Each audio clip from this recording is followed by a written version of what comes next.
বলে বালা মানুষ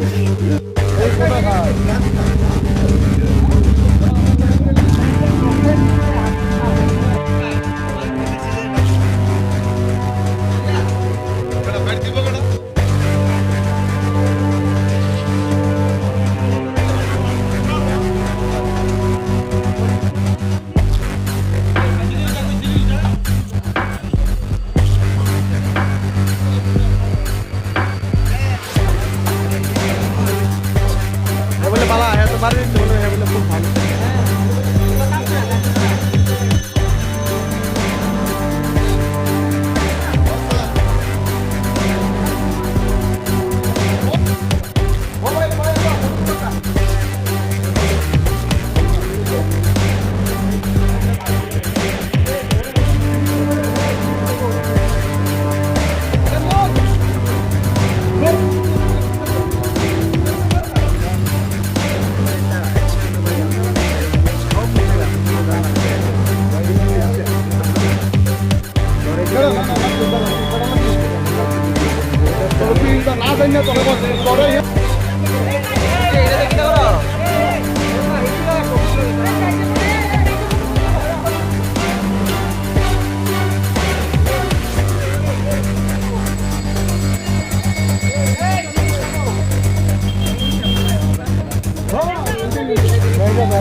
মামা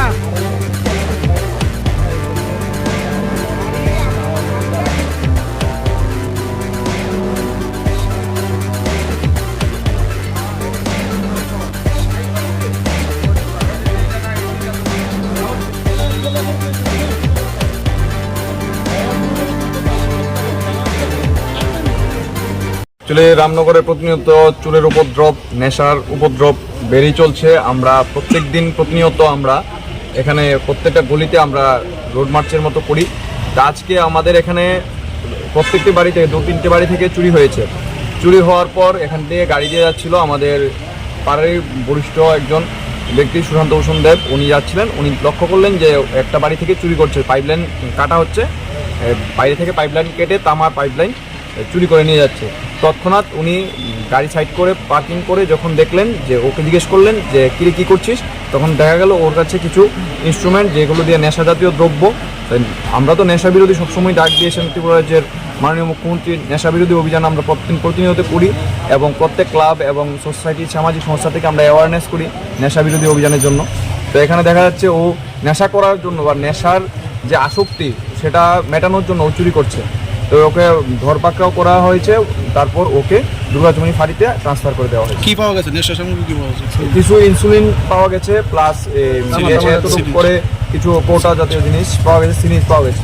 কতজনকে আটক করেছে? এখানে একজনকে আটক করা হয়েছে। ওদের একটা বড় গ্যাং আছে, যেটা প্রত্যেকটা রামনগরের প্রত্যেকটা ফ্ল্যাটে ঢুকে ওরা প্রতিনিয়ত চুরের উপর বেড়ে চলছে। সামনের দিনে কি পদক্ষেপ থাকবে? আমাদের অ্যাওয়ারনেস প্রতিনিয়ত জারি আছে। তারই ফলস্বরূপ আমরা সতর্ক, রামনগরের যুবকরা সবাই আমরা সতর্ক। তাই আমরা প্রতিনিয়ত প্রত্যেকটা মেথড পেজ থেকে শুরু করে বাই রোডগুলো আমরা প্রতিনিয়ত লক্ষ্য রাখি এবং যেখানে অন্যায় দেখছি আমরা প্রতিবাদ গড়ে তুলছি। আমার আমার নাম পিনাকি চক্রবর্তী, আমি মুক্তি সংঘ ক্লাবের সেক্রেটারি।